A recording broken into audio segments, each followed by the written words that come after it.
नमस्कार साथियों, स्वागत है आप सभी का अंकित इंस्पायर्स इंडिया पर। मैं हूं अंकित अवस्थी।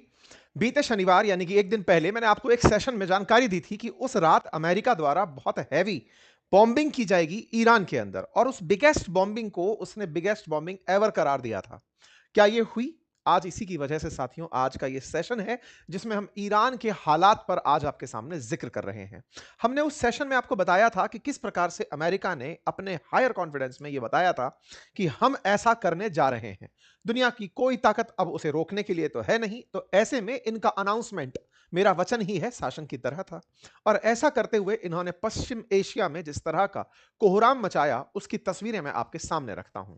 साथियों, ये तस्वीरें हैं जो आपको लग बिल्कुल ब्लैक रही हैं, असल में ये आसमान में उठा काला धुआं है। ये तस्वीरें हैं जिसमें किसी रस्सी पर टके हुए जो क्लिफ हैं वो एकदम काली हो रखी हैं। ये तस्वीरें हैं जब आसमान से काला धुआं अपने अंदर तेल को भर करके टपक रहा है। ईरान की तस्वीरें हैं। सीएनएन के पत्रकार ने ग्राउंड रिपोर्ट करके वहां से बाहर निकाली हैं। गाड़ियों पर जमा ये जो आप कालिख देख रहे हैं, ये कालिख असल में तेल की आसमान से हुई बारिश है। इसके पीछे का कारण यह है कि अमेरिका और इजराइल की संयुक्त सेनाओं ने ईरान के तेल भंडारों पर गोले बरसा दिए, रिफाइनरियों में आग लगा दी। रिफाइनरियों से निकला तेल जब शहरों से होकर बहने लगा तो जहां जहां तेल निकला वहां वहां आग थी। कुल मिलाकर पूरा ईरान जलाने की तैयारी थी। ये धुएं के गुबार, उठती हुई ज्वाला ये दर्शाती है कि ईरान में जो कुछ इस समय हो रहा है वो बहुत एक्सट्रीम स्थितियों पर है। तस्वीरें बयान कर रही हैं कि जहां जहां तेल है वहां वहां आग है, और जहां आग है वहां इंसानियत एक दूसरे को नीचा दिखाने के लिए मेहनत कर रही है। यहां पर आपके सामने जो हेडलाइंस बन रही हैं, dark like our future, Iranian ऐसे इसको डिस्क्राइब कर रहे हैं। Black rain fall in Tehran after Israel strike oil facilities. ये तमाम हेडलाइंस निकल कर आती हैं। कुछ को लगा कि ये सऊदी अरामको का बदला ले लिया है इजराइल ने, और कुछ को लगा कि अमेरिका ने लोगों को बता दिया है कि हम कितना कुछ बिगाड़ सकते हैं। इजराइल ने बता दिया है कि हम कितना कुछ किसी का नुकसान कर सकते हैं, और जब हम नुकसान करने पर आते हैं तो फिर हम दुश्मन को सबसे पहले इज्जत बख्शते हैं कि वो दुश्मन कितना बड़ा है, ताकि पूरी दुनिया उससे नफरत करे। और जब नफरत करे तो उस दुश्मन को मिटाने की जिद में उस देश के अंदर जो बेगुनाह हैं उन बेगुनाहों को पूरी तरह पीड़ित किया जाए, अर्थव्यवस्था को घुटने के बल टिका दिया जाए। और उस काम को करने में अमेरिका महारत रखता है। आधुनिक काल में आप ये जो भी देख रहे हैं, ये आने वाले समय में इतिहास में जब जब पढ़ेंगे तब तब इंसानियत पर सवाल खड़े होंगे। कारण के साथ साथ अब उसका परिणाम भी जान लीजिए। परिणाम निकल कर आ चुका है। कारण ऑयल है, परिणाम निकल कर आ चुका है कि ऑयल की कीमतें आसमान छूना शुरू हो चुकी हैं। अभी ताजा रिपोर्ट्स में ऑयल की कीमतें $100 प्रति बैरल पार कर चुकी हैं। ये जंग अब आपके घर तक भी जल्द ही पहुंच रही है, क्योंकि अल्टीमेटली गल्फ में से तेल अगर बाहर नहीं निकल पाएगा तो तेल की कीमतों पर करारा असर पड़ेगा। कहीं ऐसा तो नहीं कि अमेरिका अब वेनेजुएला के तेल को बेचने के लिए सीधा सीधा 20% दुनिया का तेल जहां से निकलता हो, that is straight of Hormuz, उसको पूरी तरह जलने छोड़ दे और कहे कि अब अमेरिकी कंपनियों ने वेनेजुएला पर कब्जा कर लिया है, आराम से वेनेजुएलन तेल खरीदो, भाड़ में जाने दो इन सबको, जलने दो इन सबको। और वो बिल्कुल हालात आपके सामने हैं। तस्वीरें आज आपके सामने जिस तरह से मैंने रखी हैं, इनकी और विस्तृत व्याख्या आपके सामने करूंगा। चर्चा करेंगे, डिटेल में चलेंगे और आपको बताएंगे क्या कुछ हुआ, कैसे हुआ। और हद तो यह हो गई कि एक दूसरे देश के इन्होंने पानियों के भंडार जला दिए। साथियों, जिस तरह से आप लोगों के लिए तेल महंगा है, ऐसे इन देशों के अंदर पानी महंगा है। आप और हम तेल के लिए इन पर निर्भर हैं और ये पानी के लिए समुद्र पर निर्भर हैं। वो पूरी कहानी आज के अंदर डिकोड करेंगे, लेकिन उससे पहले जो भी वैश्विक हालात बन रहे हैं उस वैश्विक हालात पर कल मैंने रघुराम राजन जी के साथ अपना एक इंटरव्यू रिलीज किया था, जो आरबीआई के पूर्व गवर्नर हैं। और उस इंटरव्यू को आपके लिए मैंने फिलहाल अपने इसी यूट्यूब वीडियो के नीचे कमेंट बॉक्स में भी पिन कर दिया है, एंड स्क्रीन पर भी डाल दिया है। जैसे ही ये सेशन समाप्त होगा आपको वो वहां पर विजिबल होगा। हमने वो तमाम बातें की कि असल में अमेरिका चाहता क्या है, किस तरह से अगर चाइना यही सब करने लग गया तो क्या होगा, भारत के अंदर इसका क्या असर होगा, भारत को चाहिए क्या, वो इस समय रूस के साथ जाए, चीन के साथ जाए, अमेरिका के साथ जाए, या फिर अपना कोई अलायंस बनाए। क्या आज भी गुटनिरपेक्ष नीति का कोई मतलब है? अगर आज युद्ध होता है तो रूस किसके साथ खड़ा होगा, भारत के साथ या चीन के साथ? ये तमाम प्रश्न हैं। इतना ही नहीं, चूंकि आरबीआई के पूर्व गवर्नर आप रहे हैं, तो इनसे मैंने आपके पर्सनल फाइनेंस से भी संबंधित सवाल पूछे, जाना कि आपके पोर्टफोलियो के अंदर डाइवर्सिफिकेशन कितना जरूरी है, फंड निवेश के इनके नियम क्या हैं। बहुत सी बातें हैं, तसल्ली निकालकर आप उस सेशन को देखिएगा, निश्चित ही आप कुछ पाएंगे। और जब कोई नई जानकारी पा जाए तो उसे कमेंट बॉक्स में लिखिएगा। राजनीति को वीडियो से पहले ही बाहर रखकर आइएगा, तब जाकर उसमें एंट्री करिएगा।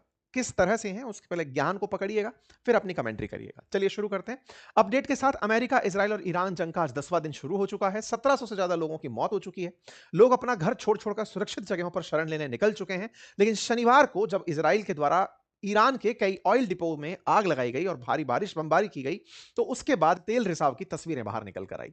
ये घटना जो दिखाई गई, ये तेहरान के पास की है, जहां पर ऑयल रिफाइनरियों में लगी आग के बाद जो धुआं उठा और उस धुएं के साथ साथ तेल रिफाइनरी से तेल की जो बूंदें थी, जो धुएं के साथ आसमान में गई, वो कुछ इस प्रकार से आग का गुब्बारा बनकर आसमान में गई थी। ये घटना कुछ वैसी है जैसे कुछ दिनों पहले इसी ईरान ने सऊदी के अरामको पर हमला किया था, और जब सऊदी अरामको पर हमला हुआ था, उस समय पर भी तेल की कुछ ऐसी ही स्थिति बनी थी, लेकिन अब ये उससे कहीं ज्यादा भीषण थी। भीषण इतनी कि आप तस्वीरों को अगर देखेंगे तो आइडिया लगा पाएंगे कि ये जो हीट है, ये कितने किलोमीटर दूर तक महसूस की जा सकती होगी। इस आग के उठते गुबार को और इसके साथ निकले धुआं को और इसकी वजह से निकल रही कालिख को अगर आप एक पल के लिए इमेजिनरी तरीके से भी विचार कर लें, तो इसकी गहराई आपको डरा सकती है। इन तस्वीरों को देखकर आपके मन में किसी भीषण बॉम्ब धमाके जैसी फीलिंग आएगी, कोई बड़ा भीषण न्यूक्लियर बॉम्ब जैसी कोई घटना घटे, क्योंकि आपने और मैंने, मुझे नहीं लगता कि न्यूक्लियर बॉम्ब फटते हुए लाइव देखे हो, सुना ही है, पिक्चर्स में उसको देखा है। कुछ वैसा कि कोई बहुत बड़ा बम धमाका हुआ है और एक बड़े स्केल पर इसने पूरी तरह तेहरान को गर्म कर दिया। आप तस्वीरों को देख करके, यहाँ पर पत्रकार कोई बहुत दूर से इस वीडियो को ले रहे हैं, तो भी ऐसा लग रहा है कि पीछे कोई बहुत तेज आग का गुबार उठ रहा है। धीरे धीरे फिर यहां पर जो गैस पाइपलाइंस हैं, जिनके माध्यम से घरों तक गैस पहुंचाई जाती, उनमें आग लगाई गई। तस्वीरें देखें कि किस तरह से यहां पर ना, मतलब जो गैस पाइपलाइंस थी उनमें आग लगती है और वो ब्लास्ट शहरों के बीच में होने लगता है। सामान्यतः जब भी दो देश दुश्मन के रूप में भी लड़ रहे होते हैं, तो ये युद्ध कन्वेंशन है कि आप सिविलियंस को टारगेट नहीं करेंगे, लेकिन यहां पर जिस तरह सिविलियंस को टारगेट किया जा रहा है, सिविल सोसाइटी को टारगेट किया जा रहा है, वो देखते ही बन रहा है। जो लोग मारे गए हैं, उनमें से किसी प्रकार के सैनिक के हताहत होने की खबर नहीं है। आम आदमियों की खबरें ज्यादा बन रही हैं, स्कूल में बच्चों की खबर ज्यादा बन रही है। शहर के बीचों बीच अगर इस तरह से सड़कें जल रही होंगी, तो कौन सी आर्मी फैसिलिटी होगी जो इससे पीड़ित होगी? निश्चित ही आम जन जो यहां से गुजर रहा है, जिनके घर यहां हैं, उनमें आग लगेगी, जंगलों में आग लगेगी। परेशान जो होगा वो एक आम व्यक्ति होगा, जिससे दुश्मनी ट्रंप को भी नहीं है। ट्रंप उन्हीं को बचाने के लिए आना चाहते थे। उनका कहना था कि मैं खमनई से आपको मुक्त कराऊंगा और मैं आपके लिए लौट कर आऊंगा, मैं उससे मुक्त कराने आ रहा हूं। लेकिन ये कैसी मुक्ति है जब उनके शहर को ही आग लगा दी जा रही है? तस्वीरें आपके सामने हैं। तस्वीरों को देखकर पूरे पूरे ईरान के अंदर जो हालात हैं, वो आपके सामने बनते हुए दिख रहे हैं। अब जो पॉसिबल टारगेट था ईरान में, कुछ वो इस तरह दिखाया गया, और पोस्ट स्ट्राइक जहां जहां आग लगी, वो सारा की सारा यहां पर दिखाया गया। ईरान के पास तेल का दुनिया का तीसरा सबसे बड़ा भंडार है। मैंने अपने पहले भी सेशंस में बताया है कि इसका जो तेल है, वो दुनिया में उपलब्ध और तेलों से काफी अच्छी क्वालिटी का माना जाता है। कम रिफाइनिंग के साथ ज्यादा प्रोड्यूस उसके क्रूड ऑयल से निकल कर आता है। दुनिया में इसके ऑयल की सबसे ज्यादा डिमांड है, और अब तो व्हाइट हाउस के कई डायरेक्टर लेवल के अधिकारियों ने यह तक कहा है कि अमेरिका का अब जो मंतव्य है वो यहां से, क्योंकि जब अमेरिका युद्ध में अपना खर्चा दुनिया को गिनाएगा कि देखो मैंने खमनेई को हटाया, न्यूक्लियर थ्रेट को हटाया, दुनिया अब इस बात को बहुत अच्छे से समझने लगी है कि ये जो न्यूक्लियर थ्रेट था, जिसको अमेरिका बार बार कह करके ईरान पर हमले का कारण ढूंढ रहा था, अगर वो वाकई रहा होता, तो ईरान अब तक उस न्यूक्लियर बॉम्ब को किसी ना किसी देश पर गिरा चुका होता। नंबर दूसरा, अगर न्यूक्लियर बॉम्ब वाकई में रहा होता, तो वो अपने लोगों को और अपने सुप्रीम लीडर को ऐसे मरता हुआ नहीं छोड़ देता। ये बिल्कुल बिल्कुल वैसे ही हुआ जैसे सद्दाम हुसैन को मारने से पहले अमेरिका ने वेपन ऑफ मास डिस्ट्रक्शन नाम देकर कहा कि इनके पास केमिकल वेपन है, जो अमेरिका को नहीं पूरी दुनिया के लिए खतरा हो सकते हैं, इन्हें खत्म करना होगा, क्योंकि इराक के पास तेल था। ईरान के पास दुनिया का सबसे अच्छा तेल है, भले ही क्वालिटी क्वांटिटी में नंबर 3 पर आता हो। वेनेजुएला उसके ऑलरेडी कब्जे में है, सऊदी अरब वैसे ही उसका पपेट बनकर बैठा है। बचा अब ईरान, तो ईरान के तेल पर कब्जा करना था। खमनेई अमेरिकी कंपनियों को टिकने नहीं देते थे, उनको हटाने के लिए और पूरे देश को बिल्कुल जीरो पर लाने के लिए हमले शुरू हो गए। अगर न्यूक्लियर बम रहा होता, और जिस बात को अमेरिका कहता है कि हमने B2 बॉम्बर्स से उस पूरी फैसिलिटी को, जो इस्फहान में है, जो नातांज में है, उन्हें न्यूट्रलाइज कर दिया। साथियों, न्यूक्लियर बॉम्ब का अगर कहीं पर भी इस तरह का कोई इंसिडेंट रहा होता, तो निश्चित ही उस वजह से कोई बड़ा ब्लास्ट ईरान में भी हुआ होता। ऐसा भी नोटिस नहीं हुआ।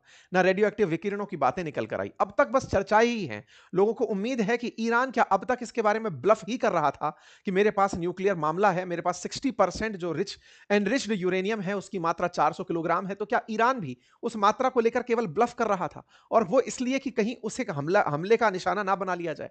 क्या ईरान अपने बचाव के लिए फर्जी न्यूज बाजार में फेंक रहा था कि मेरे पास यूरेनियम है? क्या वो ये जानता था कि मैं इस यूरेनियम की वजह से बचा हुआ हूं? क्या है पूरी गणित, यह आने वाला समय बताएगा। लेकिन शायद अमेरिका की गुप्तचर एजेंसी इस बात को अच्छे से जानती थी कि उन्हें यूरेनियम से दिक्कत नहीं है, उन्हें तेल पर बैठे हुए खमनेई से दिक्कत है। उसे हटाना होगा और ईरान पर कब्जा करना होगा, और उसके लिए पूरा काम करके दिया इजराइल ने। इजराइल एयरफोर्स ने बाकायदा अपनी तरफ से जानकारी दी कि हमने कैसे कैसे काम किया, अपनी काबिलियत गिनाई कि हमने कैसे काले बादल यहां पर डाल दिए, कैसे लोगों को यहां पर इस तरह मजबूर कर दिया कि वो अपने विभत्स रूप का भी तस्वीर लेकर रखना चाहते हैं। लोगों का जीना दूभर है और ईरान की तस्वीरें अब अमेरिका पूरी तरफ जारी कर रहा है। तस्वीरें आप और हम तक भी पहुंची, लेकिन वो इस बात की कि बाजार बुरी तरह गिर चुका है। तेल के अंदर अगर बात करी जाए तो क्रूड ऑयल के भाव $115 प्रति बैरल से ऊपर निकल गए हैं।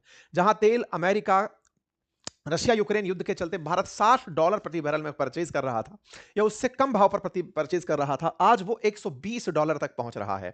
यह अपने आप में दर्शाता है कि आने वाले समय में आम जन तक भी, आप और मुझ तक भी पहुंचने वाले तेल और पेट्रोल की कीमतें बढ़ेंगी। नंबर दूसरा, उनके बढ़ने से हमारे आम जीवन के अंदर जो भी यातायात से प्रभावित होने वाले व्यापार हैं या यातायात से जुड़ी हुई जो भी कीमतें हैं, वो आपको और हमको निश्चित ही परेशान करेंगी। कुछ दिन में वो दिखाई देने लगेगा। पड़ोसी मुल्कों में दिखना शुरू हो चुका है। बांग्लादेश के अपडेट आ चुके हैं। लोगों को कहा गया है कि घर में रहें। पाकिस्तान में वर्क फ्रॉम होम की तैयारी चल रही है। हर देश जो तेल पर निर्भर है वो अब धीरे धीरे इस तेल की कीमतों से प्रभावित होना शुरू हो चुका है। और आने वाले दिनों में चूंकि और भी हमले होंगे, तो ऐसे में अमेरिका और इजराइल मिलकर के जो ये वेस्ट एशिया में हालात पैदा किया है, वो हालात इन लोगों के बयानों से साफ दिखती है। और इनका कहना है थोड़े दिन के लिए तेल की कीमतें बढ़ेंगी, लेकिन उसके बाद तेल की कीमतें अचानक नीचे आ जाएंगी। ये वही ट्रंप हैं जिन्होंने पहले टैरिफ लगाकर बाजार के साथ कोहराम मचाया। भारत का बाजार जहां 85,000 था, गिर करके 73,000 तक चला आया। फिर से बाजार संभला ही था कि चलो अब ट्रेड डील हो गई है, सब कुछ ठीक हुआ ही है। अब बाजार 77,000 सेंसेक्स उसके आसपास चल रहा है। बाजार के लिए यह किसी बुरे सपने से कम नहीं है जो इस समय धरती पर ही उपस्थित है। इनके एक मित्र हैं साथियों, लिंडसे ग्राहम, जिनके ऊपर आरोप है, ईरान का आरोप है कि उन्होंने और नेतन्याहू ने घूम घूम कर इनका दिमाग भरा, ट्रंप को इस चीज के लिए कन्विंस किया कि आपको ईरान पर हमला करना चाहिए। लिंडसे ग्राहम वही हैं जिन्होंने कभी भारत के ऊपर 500% टैरिफ लगाने की ट्रंप को सलाह दी थी कि आप 500% टैरिफ लगाइए, रशिया यूक्रेन युद्ध रुकवाना चाहते हैं। तो वही लिंडसे ग्राहम पर ईरान के विदेश मंत्री का आरोप है कि उन्होंने Graham travelled several time to Israel in recent weeks, meeting with members of country intelligence agency, they will tell me things और ऑन गवर्नमेंट वॉन्ट टेल मी।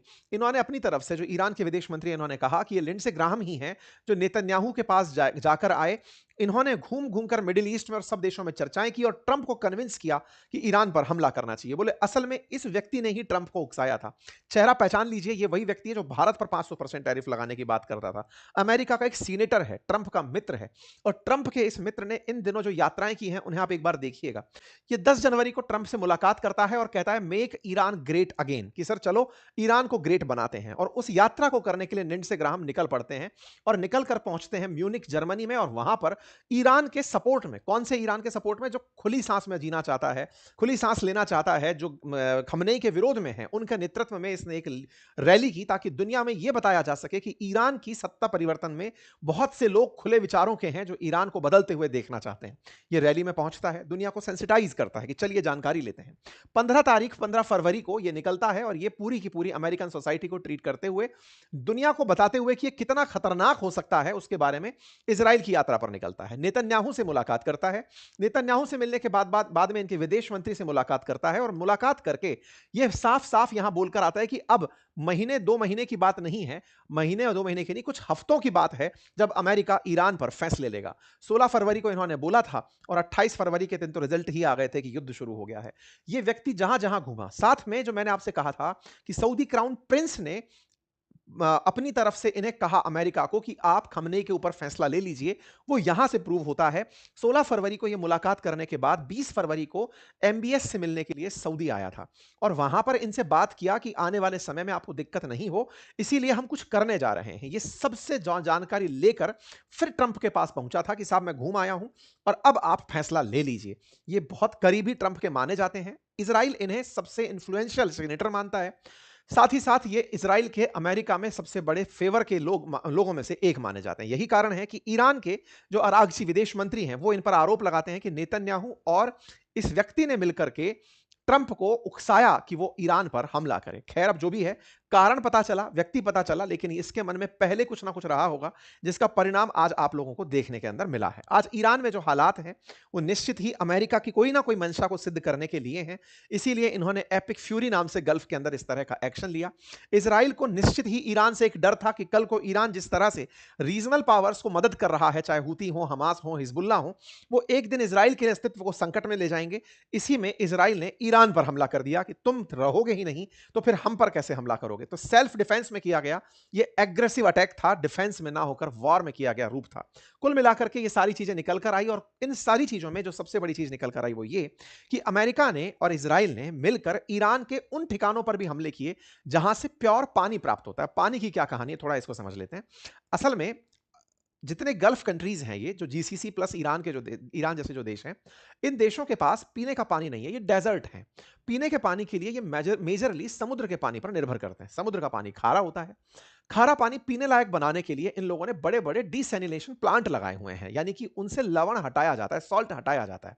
और उसमें जो खर्चा होता है वो खर्चा इन्हें असल में पीने का पानी तेल से भी ज्यादा महंगा दिलवाता है, यानी कि उनके लिए बहुत लागत आती है। लेकिन समुद्र का पानी, खारा पानी, ये सलाइन वाटर को साफ करके पीते हैं। इसराइल के द्वारा ईरान के इस तरह डिसैलिनेशन प्लांट्स पर भी हमला किया गया ताकि पीने का पानी ना मिले। बस यहां से ये जंग बदलती है और पीने के पानी पर लौट जाती है। कल ईरान बदला लेते हुए मिडिल ईस्ट के देशों में बहरेन के डिसैलिनेशन प्लांट पर हमला कर देता है।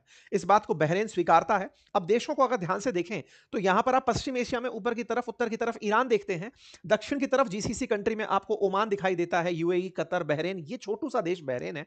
इन सभी देशों में से मेजरली देश 50% से अधिक जो अपना पीने का पानी है वो इस फारस की खाड़ी में से साफ करके पानी पीते हैं और इस पानी की शुद्धिकरण पर ये बहुत ज्यादा निर्भर करते हैं।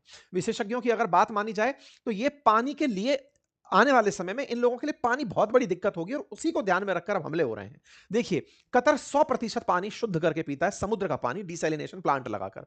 कुवैत, बहरेन, ओमान, ये सब 90% के आसपास अपना पानी, सऊदी अरब 70% पानी, और इसकी जो रियाद है वो 90% तक पानी जो है वो डिसलाइन करके पीती है। यूएई 42% पानी डिसैलिनेशन से यूज करता है। ये वाटर ड्रोन सिचुएशंस में सबसे ऊपर है। ड्रॉट के हालात यहां पर बहुत ज्यादा हैं, यानी कि एकदम सूखे के हालात हैं और समुद्र के पानी पर निर्भरता है जिस पर इनको बहुत सारा पैसा खर्च करना पड़ता है। आसान भाषा में ऐसे समझिए कि अगर आपका आरओ फ्लोराइड युक्त पानी को ही साफ कर रहा होता है तो हालात खराब हो जाती हैं, अगर नमक मिला हो तो उस आरओ के क्या हालात होंगे। और समुद्र में तो वैसे भी सैलिनिटी बहुत होती है और समुद्र अगर गल्फ का हो तो सैलिनिटी और ज्यादा होती है, लवणता और ज्यादा होती है, तो उसको शुद्ध करने में बहुत सी मशीनें और बहुत खर्चा इन लोगों को करना पड़ता है। यही कारण है कि इस युद्ध में तेल के हालात से तो दुनिया को निपटना है, पीने के पानी की दिक्कतें इन सारे की सारे वेस्ट एशियन कंट्रीज को मिल रही हैं।